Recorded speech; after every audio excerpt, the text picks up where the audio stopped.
I'm Kush Patel. I'm the CEO and founder of Tallysticks. And I want to thank you for coming here to hear me present. So trade finance. Trade finance, or international trade, is a $20 trillion a year business. Of that, $1.8 trillion is transacted directly by SMEs. Yet, according to the Asian Development Bank, at least $1.6 trillion worth of SME transactions never get done. And that's the market that we're going after.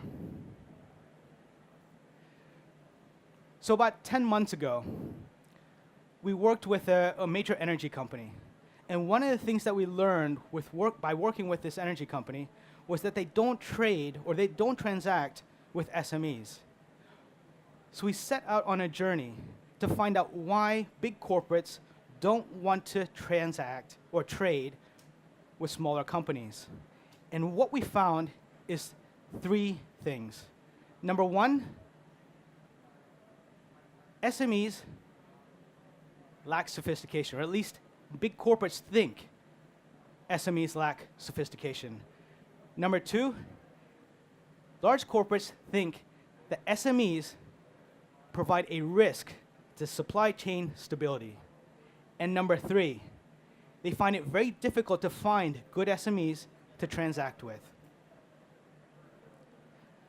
And that's what Tallysticks aims to solve. It aims to create a solution whereby large corporates can work very seamlessly with SMEs. By instilling discipline, essentially the software serves as an in-house expert to document all elements of a trade, to give that discipline so that you can bring that sophistication necessary to transact with a major corporate. By offering liquidity and finance to the SME so that major corporates know that this company is not going to go under, is not going to go bust, right? And lastly, we're going to create a procurement portal. Essentially, a major corporate will be able to take, whatever they want to buy. They can nominate the product, the good, or the product, the quantity, the price, all the Incoterms, the deliver by date, et cetera, all the terms of the trade, have it anonymized, and ask for bids against that procurement activity.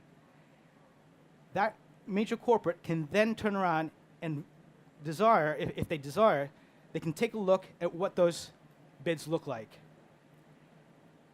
But it's a completely seamlessly automated solution, so those bids and those tenders can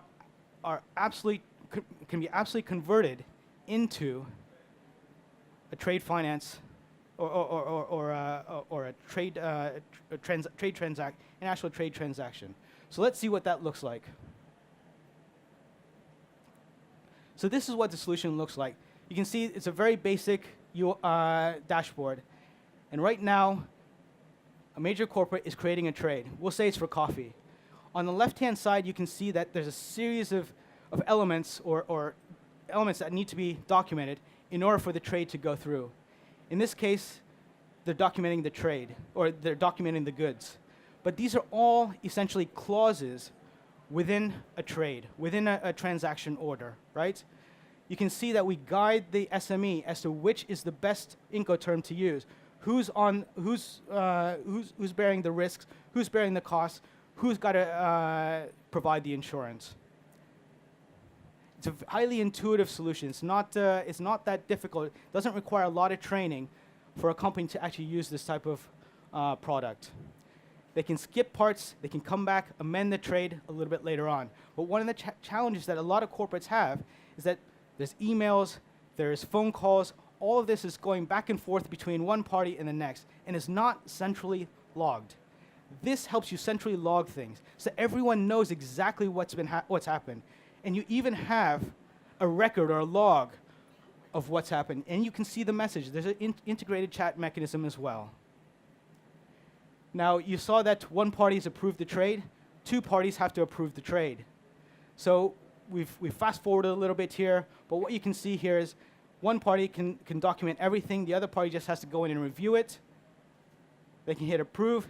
So it makes it much easier to actually get your counterparty onto the system this way.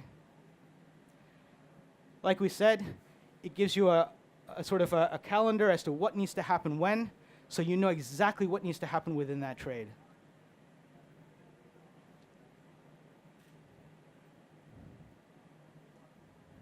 I think in this case, they're setting up they're nominating the shipper.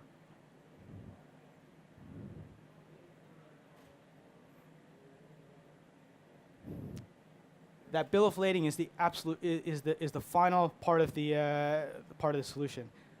When the bill of lading is uploaded, money is already prepaid. It releases the tokens out of a smart contract. Those tokens represent cash, right? So it's actually fiat currency. There's a legitimate banking infrastructure that's sitting behind this, so that it's what creates the trust between the buyer and the seller. So now you no longer need an advising bank. You no longer need an issuing bank. You no longer need a confirming bank. So what's our timelines? So essentially what we're saying is we have a technical development timeline, and what we're doing before then is trying to do pre-sales. We're trying to sell credit facilities, right, to different, we sought different lending partners. With those lending partners, we were now trying to sell the credit facilities to different traders. So we're working with a rice trader out in India, another gold trader out there. We're working with a series of different companies to potentially underpin their trades. And what we've gone out to the lenders and said, okay, there's a lot of risks within every trade. With this, the risks are documented. You know exactly what you're getting, what you're in for. So that should make it easier to manage your operations. Now, obviously, there's a lot of things I haven't said, but we can go through it in a Q&A a little bit later on. This is the team. It's a pretty experienced team. Obviously, it's growing as time goes on. We've been around since September of 2015, so kind of proud that we've actually made progress over the course of time. These are some of the awards, as Dan mentioned earlier, and I'll open it up for questions in the meantime.